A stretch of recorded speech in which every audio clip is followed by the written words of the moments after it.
All right, so how much longer before we no longer get Kevin Nealon in the studio? I mean, weeds have taken off huge. I mean, for crying out loud, you and your wife hosted the funniest commercials of all time. Right. And I would imagine by this time next year, when we go, hey, Kevin Nealon's coming through. Hey, I'm sorry, he doesn't. Do Kevin anymore. Nealon will not do radio soon or TV or anything. He'll make no appearances anywhere, even like for stand up. He'll just do it from the phone. Well, I know that's happening because once Kevin Nealon starts talking about Kevin Nealon in third person, I know the next step is that no longer does he get up at this time of the day to do radio. Well, it's not even Kevin Nealon. It's the third person talking about Kevin Nealon in the third person. You see what I'm saying? So how's everything? Now, you just got married? You just ended up having a baby or something like that at the beginning of the year? What? Or it's one of those two, and I can't remember what it was. Things are so foggy from weeds. But I got married 2 years ago. And we had a baby 7 months ago. Ah, congratulations. Yeah, and your wife's like 18, 17, something like that? She's 12. She's 12 Yeah, she's 12 years old, but she looks like she's 14. So people expecting to come out to your shows now and see Doug Wilson do a stand-up act or something? I think they're expecting to come out to get some weed. That's what it's since I've been doing that show, invariably someone will come up to me afterwards and say, dude, you want to hit on this? We'll go out back. Go out to the parking lot? Yeah, they just assume that. I said, well, Doug Wilson's not here today.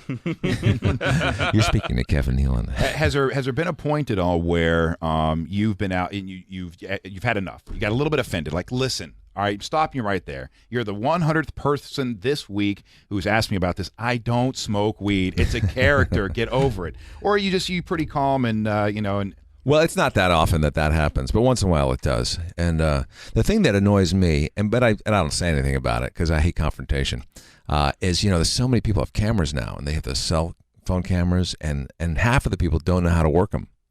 So they're trying to take a picture with you, and they're like, hold on a second. Yeah. Oh wait, it didn't take one more time. It's one more second. And I spend my whole life trying to find out how can I cram more into a day. Like I'm thinking, okay, when I shower, I'll start with a soap up top and wash down, and that was going great until these cameras came around, and now people don't know how to use them. So I've wasted a lot of time, even in traffic. I listen to French tapes.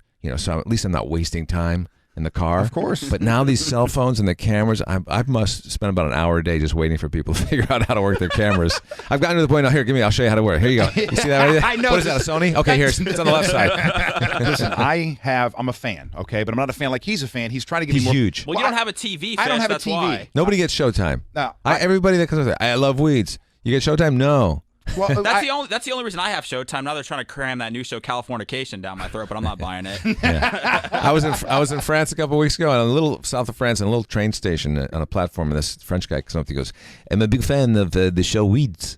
I said, "Oh, really? You get Showtime here?" "No, I see it on the internet. Sorry." Now, is it official? Does he download it from iTunes or something like that, or is he getting it bootlegged? I don't know how he's getting it. That's the French internet thing. How's that affect your pocketbook? Not at all. Not at all. I say good for you. All right, good for you. I would imagine you guys have signed some multi-year deals now, or there's at least talks of 3 more seasons at least. Well, it's a 45-year thing.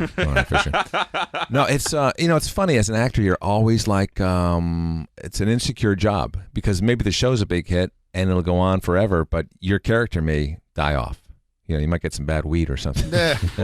So you're always wondering, gee, I hope they have him back. I wonder if I'm coming back. Are you doing any improv with your lines at all? Because I know that you have some times where you're just talking for a little while. Is it all what's written for you? You just kind of go off on your own sometimes? They let me embellish a lot on some of my lines. They'll do the take what the writers wrote, and then they go, you got anything? You got something else? And then I'll just start adding stuff, and a lot of times it gets in. So was the measuring your penis thing, was that the writers, was that your own thing? That was the writers, but but using the face mask to help was mine. Thanks, you guys. That was great. Thank you very much. Now, do you have this running to make the person coming in feel very small? Yes.